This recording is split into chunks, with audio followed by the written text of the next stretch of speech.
Assalamu alaikum everyone. This is Khanzadi Binti Ali Muhammad. Welcome to my channel Biology by Binti Ali. This video includes lecture about chapter number 2, Solving a Biological Problem. Science is the systematic study of nature and how it affects us and the environment. Science जो है वो systematic study है nature की, nature का effect क्या आ रहा है हम पर और इन्वायरमेंट पर, ये हम जो है वो साइंस में पढ़ते हैं. It is a body of knowledge that is constantly changing through the use of better and more accurate tools for investigation. और इन्वेस्टिगेशन के टूल्स जितने ज़्यादा बेटर होते जाते हैं उतनी ज़्यादा साइंस की नॉलेज इंक्रीज होती जाती है. At the core of the biology and other sciences lies a problem-solving approach called scientific method. ये scientific method जो है वो एक ऐसा system बना हुआ है साइंस में जो कि साइंस के प्रॉब्लम को सॉल्व करता है. The scientific method is a series of steps followed by scientific investigator to answer specific questions about the natural world. यानी कि वो जो क्वेश्चन साइंटिफिक इन्वेस्टिगेटर के माइंड में आते हैं, साइंटिस्ट उसके आंसर को ढूंढने के लिए साइंटिफिक मेथड के स्टेप्स को फॉलो करते हैं. That scientific method in biology is called biological method. Biological problem पहले जो है वो क्रिएट किया जाता है, यानी कि कोई क्वेश्चन किसी साइंटिस्ट के माइंड में जो है वो आ जाता है, उसके हिसाब से रिलेटेड ऑब्जर्वेशंस होती हैं या फिर प्रीवियस नॉलेज को कलेक्ट किया जाता है. According to the observation and previous knowledge एक हाइपोथेसिस दी जाती है और उस हाइपोथेसिस को एक्सप्लेन किया जाता है दो रीजनिंग की मदद से. माइट बी इंडक्टिव रीजनिंग और डिडक्टिव रीजनिंग भी हो सकती है. दोनों रीजनिंग के बाद जो रीजनिंग ज़्यादा सूटेबल होती है वो जो है वो मतलब क्रिएट की जाती है. फिर एक्सपेरिमेंट परफॉर्म किए जाते हैं, डेटा कलेक्ट किया जाता है, डेटा को एनालाइज किया जाता है. After the analysis of data, अगर डेटा हाइपोथेसिस को सपोर्ट करता है तो वो थ्योरी कहलाई जाती है, पर अगर ये सपोर्ट नहीं करता डेटा हाइपोथेसिस को तो फिर न्यू हाइपोथेसिस बनाई जाती है. Biological problem, hypothesis, deduction and experiments. Biological problem is a set of questions to be solved about natural world. These problems can be environmental, ecological, health related, etc. No matter what type of problem are being studied, scientists use the same problem solving method to find answers that are logical and supported by evidence. तो biological problem जो है वो किसी तरह का भी problem हो सकता है और उसको solve करने के लिए scientists biological method को use करते हैं. Here we take an example of malaria, the greatest killer disease of man for centuries. You are familiar with the disease of malaria, which spread through a female Anopheles mosquito. ठीक है, तो अभी हमें जो है वो ये पता है कि फीमेल मॉस्किटो होती है जिसका नाम है एनोफिलिस और ये स्प्रेड करती है मलेरिया को. Previously the cause of malaria was unknown और इससे पहले हमें ये नहीं पता था कि कौन स्प्रेड कर रहा है और किस वजह से हो रही है. It was thought that the malaria is caused by bed air. पहले ये सोचा जाता था कि मलेरिया का काज जो है वो बेड एयर है. Latin word Mala means bed and the area means air. ये लैटिन वर्ड है मलेरिया, दो वर्ड का कॉम्बिनेशन है. माला वर्ड का मतलब है बेड और एरिया मीन्स एयर, और इसी वजह से हम ये काज समझते थे कि बेड एयर की वजह से मलेरिया होती है. This problem is solved when a scientist identified the reason of malaria. Observation, the first step to identify the reason of the problem, followed by the formulation of questions about what has been observed. तो पहला जो biological method का step है उसको हम कहते हैं observation, और ये दो तरह की होती है, क्वालिटेटिव एंड क्वांटिटेटिव. क्वालिटेटिव ऐसी ऑब्जर्वेशन को कहा जाता है जिसको हम सेंसेस की मदद से परफॉर्म करते हैं, जैसे कि यहाँ पर लिखा हुआ है क्वालिटेटिव ऑब्जर्वेशन 5 सेंसेस की मदद से होती है, sense of sight, sense of hearing, taste, touch and smell. जबकि क्वांटिटेटिव ऐसी ऑब्जर्वेशन है जो कि साइंटिफिक इक्विपमेंट को जो है वो यूज किया जाता है, तो क्वांटिटेटिव ऑब्जर्वेशन में सामने पिक्चर में डिफरेंट जो है वो इक्विपमेंट बने हुए हैं जिनकी मदद से हम जो है वो क्वांटिटेटिव ऑब्जर्वेशन करते हैं। In 1880 a French physician Levron, ये साइंटिस्ट का नाम है लेवरॉन, फ्रेंच फिजिशियन था। 1818 में studied the blood sample of malaria patient under microscope and observed tiny creature in it and named as plasmodium। तो लेवरॉन ने जब माइक्रोस्कोप की मदद से एक मलेरिया के पेशेंट का ब्लड सैंपल लिया और उसको ऑब्जर्व किया तो उसे क्या चीज नजर आई थी? प्लाज्मोडियम। तो प्लाज्मोडियम जो है उसने देखा था मलेरिया के पेशेंट के ब्लड सैंपल में। So the observation was made that Plasmodium is present in the blood of malaria patient. तो ऑब्जर्वेशन क्या हो गई थी कि मलेरिया के जो पेशेंट हैं उनके ब्लड में जो है वो प्लाज्मोडियम पाया जाता है।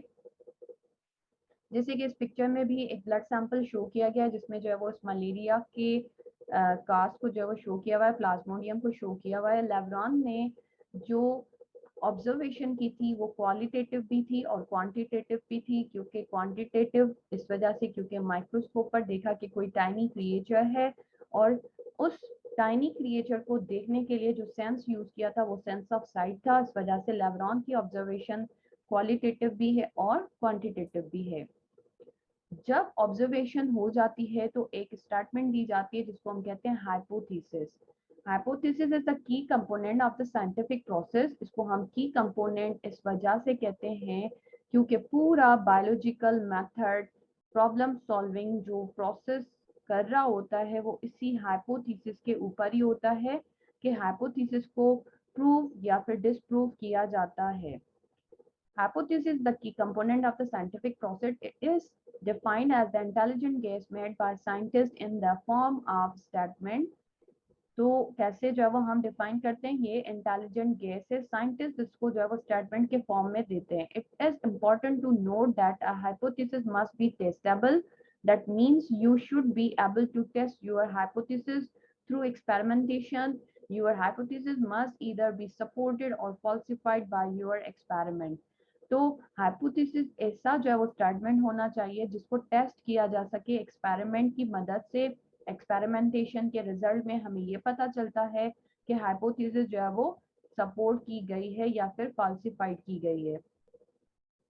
For example in the malaria case the intelligent guess is made after observation that plasmodium is the cause of malaria, but it is only a guess which can be presented as a hypothesis। तो Plasmodium malaria का जो है वो काज है, ये एक hypothesis है जिसको प्रूव करना है। Reasoning, biologists collect information about problem and formulate the hypothesis by using a reasoning process, inductive reasoning and deductive reasoning। Inductive reasoning moves from specific to general। ठीक है, इंडक्टिव रीजनिंग ऐसी reasoning होती है जिसमें hypothesis जो है वो specific से जनरल रीजनिंग की तरफ मूव करती है। अब एग्जांपल है shark is a fish. Shark is a fish is the specific information. General बात तक कैसे जाएगी? All fishes have scales, therefore shark also have scales. तो जितनी भी फिशेस हैं उनके पास क्या होते हैं? स्केल्स होते हैं। तो ये अंडरस्टूड है कि शार्क क्योंकि फिश है तो उसके पास भी स्केल्स होंगे। और ऐसी स्टेटमेंट जो कि पहले स्पेसिफिक थी मगर अब जनरल की तरफ जब वो मूव हुई है, ऐसी रीजनिंग को हम क्या कहते हैं? Inductive reasoning. Deductive reasoning moves from general to specific. अब डिडक्टिव रीजनिंग है पहले जनरल फिर स्पेसिफिक, और इसी वजह से इसको जो है वो हम देखते हैं it is based on if and then statement. और इसी वजह से ये जो है वो दो वर्ड्स की स्टेटमेंट जो है वो होती है, यानी कि इफ से शुरू होती है देन आगे इसको कंटिन्यू करता है।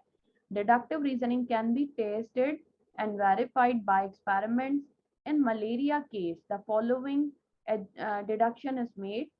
इफ प्लाज्मोडियम, जैसे मैंने कहा था कि स्टेटमेंट इफ से स्टार्ट होती है और देन उसको कंटिन्यू करता है। If Plasmodium is the cause of malaria then all the malaria patient should have Plasmodium in their blood. तो जितने भी मलेरिया के पेशेंट हैं उन सब के पास प्लाज्मोडियम होगा ब्लड के अंदर।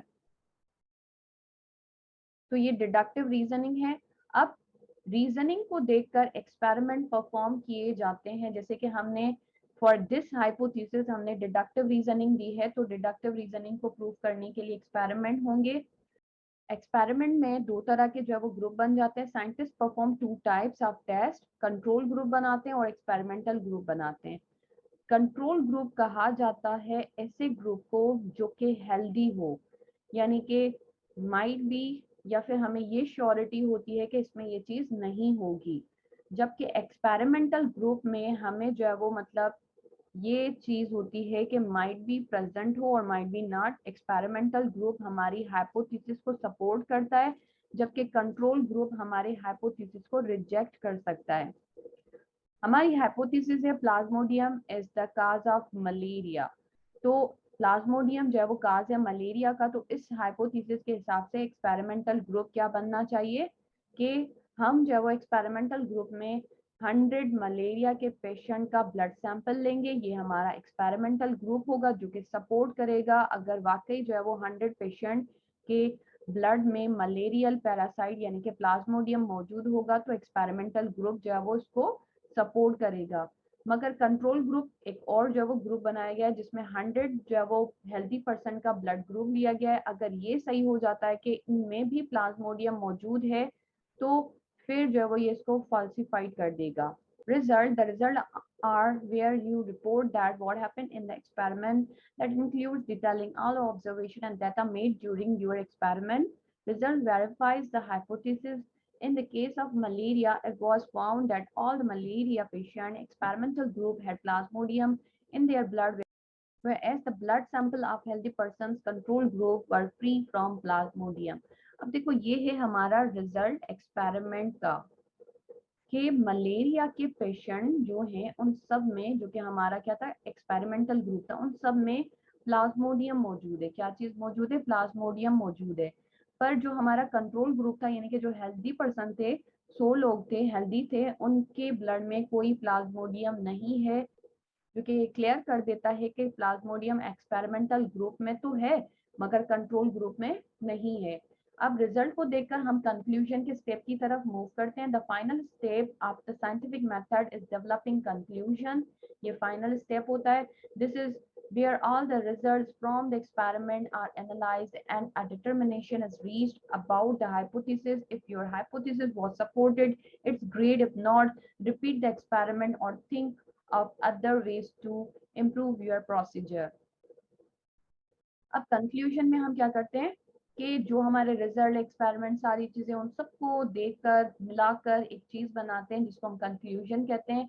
और इधर एग्जांपल में लिखा हुआ है कि conclusion is made that Plasmodium is the cause of malaria. अब हाइपोथेसिस, एक्सपेरिमेंट्स और रिजल्ट्स को देखकर हमने एक कंक्लूजन बना ली कि हाँ प्लाज्मोडियम जो है वो काज है मलेरिया का।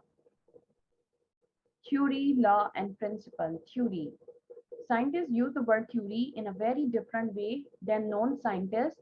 When many people say, I have a theory, they really mean I have a guess. Scientific theories, on the other hand, are well-tested and highly reliable scientific explanation of natural phenomena. They unify many repeated observation and data collected from lots of experiment. For example, theory of evolution. ठीक है, तो scientist का जो है वो मतलब scientific जो theories होती हैं और सिंपल जो थ्योरी होती है इसमें बहुत ज्यादा डिफरेंस है।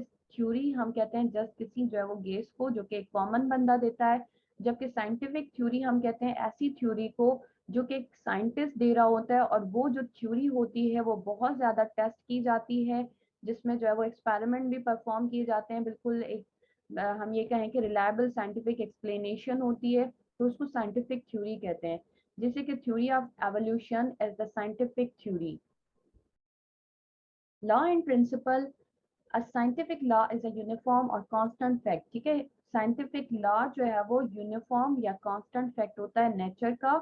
It is virtually an irrefutable theory. ये इररिफ्यूटेबल थ्योरी इस वजह से कहलाई जाती है क्योंकि अगर लॉ बन चुका है तो अब वो कांस्टेंट है, यूनिफॉर्म है, उसमें फर्दर कोई चेंज नहीं आ सकता। दूसरा कोई लॉ तो बन सकता है मगर उस लॉ में कोई भी चेंजिंग नहीं होगी। Biology is short and laws due to puzzling nature of life. Biology में जो है वो बिल्कुल कम ही जो है वो लॉ होते हैं क्योंकि लाइफ की नेचर बहुत ज़्यादा मिस्टीरियस है, पजलिंग है। इसी वजह से हम कहते हैं कि बायोलॉजी में लॉ कम ही बनते हैं। Data organization and data analyze. For data organization you will prepare a table or graph. और अब देखिए, डेटा ऑर्गेनाइजेशन के लिए हमें टेबल या फिर ग्राफ बनाना पड़ता है ताकि हम उसको जो है वो आसानी से एनालाइसिस कर सकें। Don't throw out data points you think are there or that don't support your prediction. ऐसा कोई भी आपने डेटा एक नहीं करना जो कि आपकी प्रेडिक्शन के लिए सही नहीं हो या फिर सपोर्ट ना कर पाओ। Some of the most incredible discoveries in science were made because the data looked wrong. Once you have recorded the data, you may need to perform a mathematical analysis to support or refute your hypothesis. इसी वजह से का data organise इस वजह से किया जाता है ताकि हम डेटा को एनालाइज कर सकें। और एनालाइज आसानी से तब होगा जब डेटा को हम टेबल या फिर ग्राफ में अरेंज करें।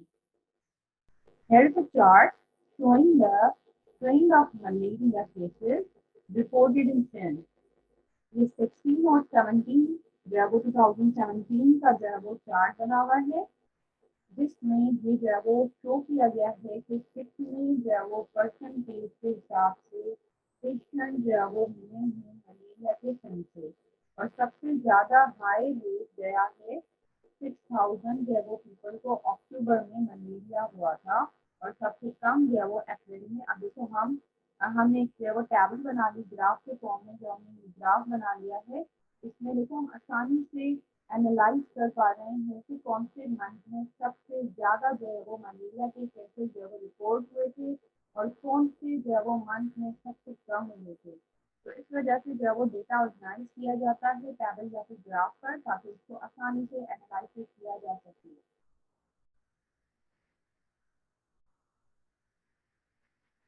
ये एक पाई चार्ट बना हुआ है इन्फेक्शियस डिजीज का पाकिस्तान में। 2006 का जो है वो मतलब रेशियो शो कर रहा है, परसेंटेज शो कर रहा है। एक्यूट रेस्पिरेटरी इन्फेक्शन 51% थे 2006 में, मलेरिया 15% था, डायरिया 15% था, डिजेंट्री 8% था, स्कैबिंग 7% एंड अदर डिजीज 3%। तो ये जो है वो डिफरेंट डिजीज है जो आप आगे पढ़ोगे कोर्स में आएंगे तो उनको बारी बारी जो है वो आहिस्ता आहिस्ता पढ़ेंगे, इधर इनको एक्सप्लेन नहीं कर रही मैं।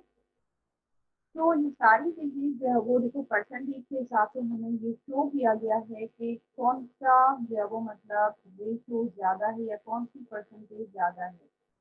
तो इसी वजह से जो है वो डेटा जो है वो ऑर्गेनाइज किया जाता है ताकि एनालिसिस आसानी से हो जाए। अब फिर एक और बात ये की है कि डेटा एनालिसिस में स्टैटिस्टिकल मेथड जो है वो यूज किए जाते हैं और ये कौन सा मेथड है, रेशियो और प्रोपोर्शन को देखा जाता है। अब रेशियो क्या है? Is a comparison of two values express a question first and second. Example, a flower has 4 sepals and 12 petals. अब देखो यहाँ पर रेशियो कहा गया है कि कंपैरिजन है दो वैल्यू का, दो वैल्यूज हैं उनको जो है वो कंपेयर किया गया और यहाँ पर एग्जाम्पल में भी हमें दो वैल्यूज दी गई है 4 और 12। ये हमारे पास दो वैल्यूज हैं, 4 हमारे पास सेपल्स हैं, 12 हमारे पास पेटल्स हैं, मगर जब हम इनको कंपेयर करेंगे तो उनको हम क्या कहते हैं, ratio. The ratio of sepals to petals is 4:12। अब यहाँ पर हमारे पास रेशियो जो है वो 4:12 जो है वो बन जाता है, जिसको हम कह रहे हैं कि हम कंपेयर कर रहे हैं। This ratio can also be expressed as an equivalent fraction 1:3। अब इस रेशियो को हम जो है वो 1:3 भी बना सकते हैं। कैसे बना सकते हैं? 4:12 को हम 1:3 इस तरह से बना सकते हैं कि हम 4 का टेबल लगाएंगे, 4 1 4, 4 3 12।